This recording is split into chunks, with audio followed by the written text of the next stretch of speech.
So happy to kick it off, Go for it. Mark. So basically, what I'm, talking to everybody briefly about today was on March 28th, there was a Department of Commerce investigation into anti-dumping for solar module manufacturers. So what that essentially mean was there was a California-based solar company called Auxin, and they, allege that module makers in China are effectively getting around, tariffs by moving kind of raw material production or raw materials to Malaysia, Thailand, Cambodia, Vietnam, and then doing some sort of bare bones assembly in those countries to then again circumvent the tariffs on Chinese production to get modules into the U.S. cheaper. So the interesting thing here is a similar investigation or similar petition was filed in November of 2021, but it was thrown out because no company sort of revealed themselves as as named in the petition. This time, Auxin basically named themselves, and the industry scuttlebutt is that there are a lot of other sort of U.S. Solar manufacturers, module manufacturers that are behind this suit, and it's sort of a way to increase tariffs for production in other Asian countries, and it's protectionism for U.S. module manufacturing. And so basically, the investigation just started. It's had some chilling effects in the industry, pun intended. And we think, and one solar company told us they think that the investigation should last about 150 days. The scary part, again, about this is that about 80% of U.S. utility scale solar production comes through, solar installation comes through modules that are manufactured in these countries. And so there was a survey that the Solar, Energy Industry Association did a couple of weeks ago, where they basically saw that there's just been a freezing of module supply. And what that essentially means is that all of these large utility scale solar farms that are, to be built in the next year or two have kind of come to a halt. As everyone sort of awaits the Department of Commerce investigation and the ruling. And because the investigation calls for sort of should they find that they are skirting the anti-dumping, basically this calls for tariffs to be put on all modules that were shipped to the U.S. from February onwards. And so none of them want to keep sending modules or shipping modules to the U.S. because of this. So it's a pretty big issue. And as Mark said, it's not very well, highlighted or telegraphed. But just to kind of give everyone a little bit broader of an overview of the kind of solar production capacity landscape in the U.S., utility scale solar is really the lion's share of solar builds and installations, what's sort of going to get us towards decarbonization. If you look at the light blue, bar, you can see again, it's 70+% of overall solar capacity over time. And a lot of the reason for that, is you can see on this next slide, is that utility scale solar is really the cheapest way to do it. You can see, two over from the utility scale solar box, residential solar is significantly more expensive. So, we estimate, about $40 to $50 per megawatt hour is sort of the cost of utility scale solar, whereas, it's well upwards of $100, $125 for residential. So utility scale, again, very large solar farms with a ton of scale is really the way we're going to decarbonize. You can kind of see from this chart, it's among the cheapest forms of clean energy or even fossil fuels.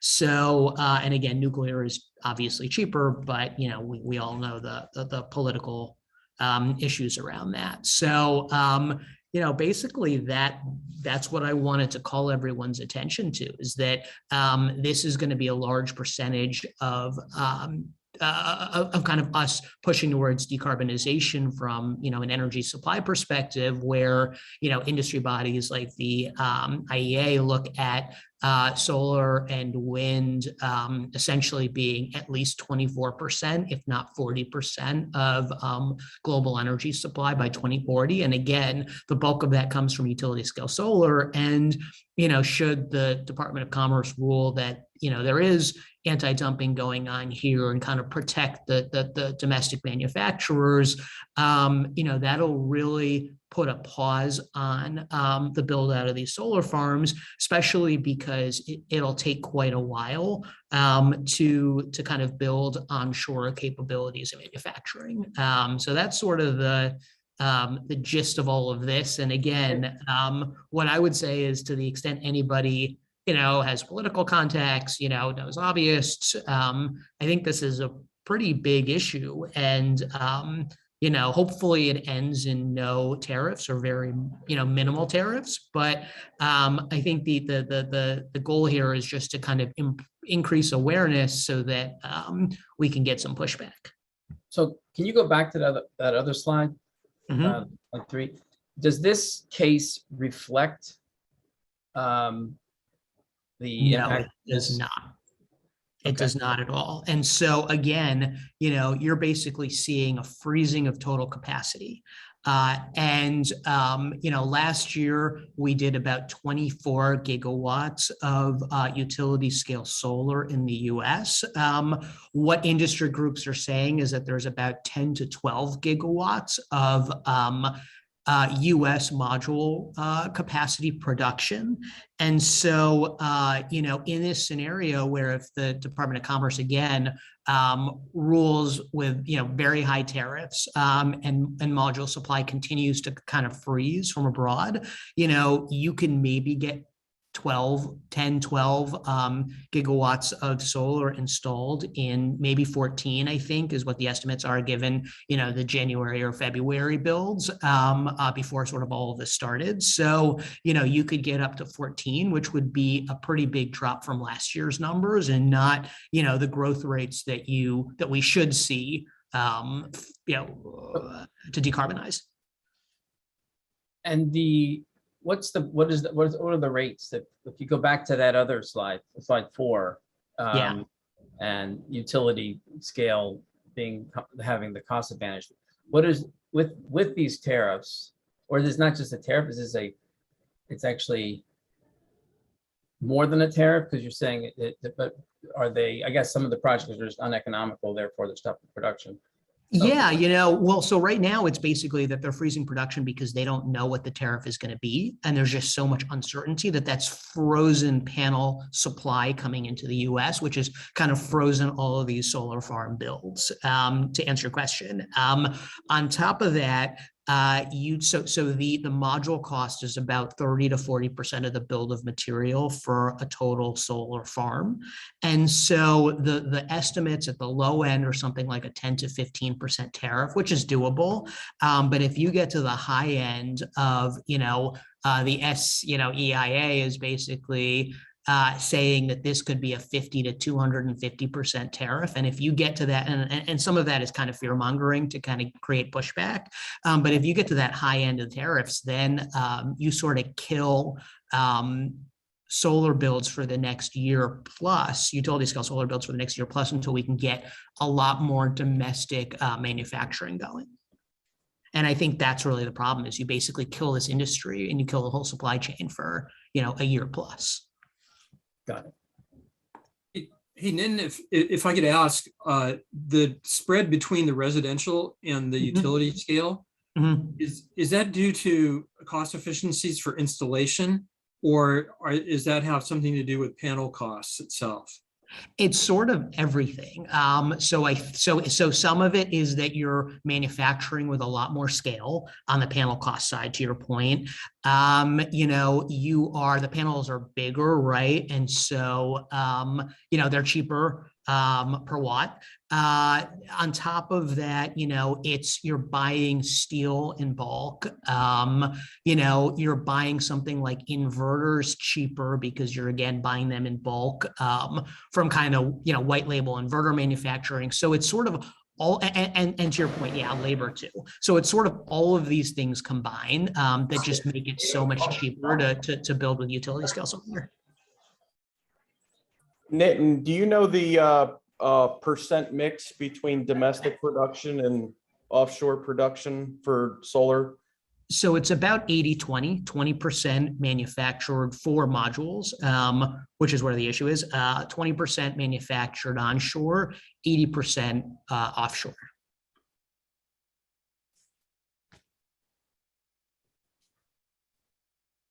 I have the obvious question, like, how does this change your book? It basically offers us a way to play bottom kind of basically companies in the utility scale solar supply chain that have basically blown up. And some of that is really a function of the duration of the investment, right? So, either this is a situation that resolves itself in the next 6 months, in which case the fear that's kind of now priced into a few of these stocks could cause, a massive move in the near term. In the longer term, we still stepped in on some of them just because, if your time horizon is 2+ years, we think this whole industry sort of rights itself. But, you're going to deal with stocks that don't move for several months until this uncertainty kind of goes away. And what, go ahead. Go ahead, Tom. The question I have, those of us with political contacts, as you mentioned, well, what exactly are we advocating for? I mean, okay, you obviously are talking about no tariffs, but what is it that we would tell our political contacts would be kind of like the alternatives to tariffs if they're really thinking about this? I mean, and I guess a part of that would be, is there anything that the government can do or that you could say the public sector can do to promote more onshore capabilities? I think that's a great question. And I think it's maybe something like tariffs that kick in over time rather than a big shock to the system like what's happening now, which basically freezes production. So I think if they were to set up tariffs, it should be, graduated over time, which would allow the onshore industry to sort of build itself up without just killing production and taking us 2 steps back on the decarbonization goal. How long will it take to, I'm sorry, Tim, how long will it take to build up this onshore capability, you think, reasonable expectation? I think it would be a year to a year and a half before when you start to get production up and running, before you could really get to sort of full utilization. And that's, again, partly what one of the companies in the space told me. Tim? Nitin, our solar panels commodities are the two domestic ones and China ones. Are they are they equivalent, or do you get more energy, and are they different sort of life cycle pieces of equipment? That's a really good question. From what I understand, it's, maybe there are nuances here and there, but for the most part, it is a commodity. And I think that's why the US companies, or I shouldn't say that all the US companies, but a couple of them sort of push for this protectionism, is because, you're getting the polysilicon in China and, you're making the panel there and it's not, the panel there, and it's not rocket science. And so I think, and that's why the cost is so much cheaper, which is why they're trying to protect domestic production where labor costs are high. Okay. So Nitin, I'm not sure how this factors into it, but I know Tesla's solar roof is hot and fastly growing as far as deploying that. Do you have any insight on what that impact would be and how that's going to be domestically played out within the United States, or is that mostly offshore production being brought over? Because I think they're specialized and he wanted them onshore production. Yeah, so that is basically totally, insulated from all of this because, so residential, industrial, commercial, and community solar all really use the residential panels. And so, it's a smaller panel design that's totally separate from what's going on here on the on sort of the utility scale side. So it won't really affect them. But I kind of point back to the combination of these two charts again, where if we really want to decarbonize, it's not going to come from, solar panels on roofs, which are all prohibitively expensive. It's going to come from, utility scale. So in the next 2 years, we're particularly impacted. Is this the substitute here? Is this I guess this solar was going to the grids or local? Yep. Yeah. So it's basically utilities that, are mandated to decarbonize. And so they're building these massive solar farms. And then they're selling into the grid. So the substitution is gas, coal again, or what are we looking at? I mean, it's really the status quo, I guess. I mean, I think the idea here is the growth really comes from our need to decarbonize. But yeah, to your point on, onshore wind is just as cheap. And so that's sort of the other way to get this done. But I think and again, this is where I'm not an expert, but, I think you're constrained in locations and overall capacity for, onshore wind. And we're also getting a double hit on energy transition because of what's happening with Europe and the trying to decouple from Russian gas. I think that's where this word decarbonization has a whole new ring to it, let's say, when you use that word. But going against that, Biden's already allowing for federal lands to be used for production again. Symbolic. It's like an eye. That's like taking an eyedropper, literally. That's totally symbolic. Beyond that, you're seeing the rig counts keep going up. The U.S. is having them. Europe's in a. We've had this discussion. Is in some countries more than others in a real difficult position. Germany in particular, and they don't have the terminaling for LNG. I'm curious what that production that's in Asia, is it going to go to Europe? Yeah, I mean, it's already starting to go to Europe, or has been to. And I don't have the growth numbers at the top of my head. But solar is growing obviously in Europe even before before the war. Rare earth minerals, Neaton. I mean, I don't know if that's I couldn't catch all of it, but I was hearing something, on Bloomberg, one of these like channels, about how that in a sense is going to be a factor in terms of any long-term projections about what you could do with solar, because it's almost, from what I understand, you almost have the same kind of dynamics like you do for fossil fuels, that a lot of these rare earth minerals are in countries where the relations with the West are kind of contentious, right? How much insight can you put on that? How much rare earth that whole market is going to affect this whole dynamic? So, I think the rare earths are going to affect auto EV production more so than this market, because it's a smaller percentage of the input costs. But for, the auto and also the number of solar panels is dwarfed by the number of cars, right? And so, you look at current supply of NdPr, which is, the rare earth that's used in motors.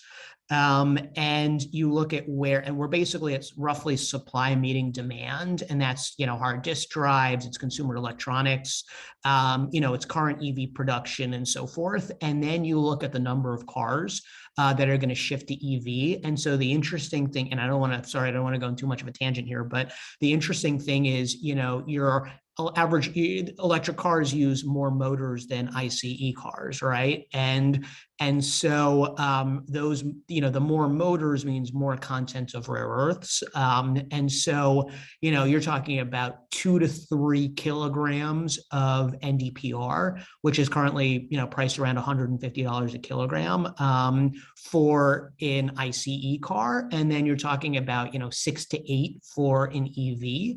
And so you're basically doubling your rare earth content. And so when you're talking about moving the, 70, 80% of car production in the next 6-7 years as being electric vehicles, that's where you really get the choke point on the rare earths. And just quickly, one last point on that is there's one company in the US that currently has a mine, and then they're also building manufacturing facility. They're building refining facilities for the raw ore, and they're building magnet facilities for the electric vehicle motors. And so they're going to sort of own the US supply chain.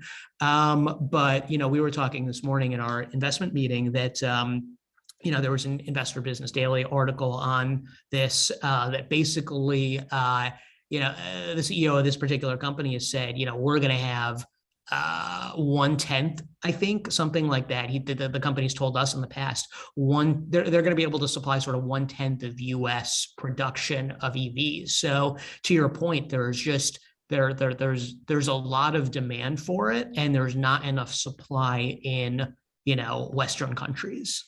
All I can say is ARS has sold me on the importance of rare earths. If you have any links to share from that Investor Daily newsletter or whatever, I would love to see that. Yeah, I'll send them to Mark to distribute around. Thank you. And then you're talking next week on which subject? I don't have it in front of me. So basically just generally about, the war, coming out of COVID, the supply chains, China zero COVID, and just everything that's sort of affecting the market and kind of creating all this volatility, and how we're looking at it and how we're trying to see past it to figure out how to properly invest and kind of position investor capital. Sean's here too, so I don't know if you have anything to add to that. No, I think you. Hi, Sean. Good morning. Really what we're trying to, you hear us talk a lot about looking at the environment and just trying to determine who the beneficiaries are of that environment. And it can really, it's hard to do in an environment with so much uncertainty. And really what we're trying to do is look past that certainty to these secular trends that we think are long lasting. And Nitin we'll spend a good half hour touching on a bunch of things that we think, again, will be the beneficiaries of some of the stuff that's going on. We have, to the extent that Ukraine is a focus, many of you know we meet every day at 7:30.